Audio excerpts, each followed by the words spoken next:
জন বার্লার বাড়িতে অনন্ত মহারাজ, দুই নেতার সাক্ষাৎ ঘিরে রাজনৈতিক মহলে জল্পনা। সৌজন্য সাক্ষাৎ জানিয়েছেন জন বার্লা এবং অনন্ত মহারাজ দুজনে। জন বার্লার বাড়িতে অনন্ত মহারাজ এবং যা নিয়ে একেবারে রাজনৈতিক জল্পনা তৈরি হয়েছে এবং তারা যদিও জানিয়েছেন সৌজন্য সাক্ষাৎ।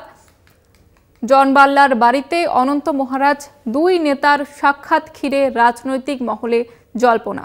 সৌজন্য সাক্ষাৎ এমনটাই জানিয়েছেন জন বার্লা এবং অনন্ত মহারাজ দুজনে। আপনারা দেখতে পাচ্ছেন সেই ছবি, জন বার্লার বাড়িতে অনন্ত মহারাজ এবং দুজনের মধ্যে সাক্ষাৎ হয় এবং যা নিয়ে শুরু হয়েছে রাজনৈতিক জল্পনা। যদিও তারা দুজনেই জানিয়েছেন এই সাক্ষাৎ সৌজন্য সাক্ষাৎ। দুই নেতার সাক্ষাৎ ঘিরে ইতিমধ্যেই রাজনৈতিক মহলে জল্পনা তৈরি হয়েছে এবং তারা দুজনেই জানিয়েছেন সৌজন্য সাক্ষাৎ।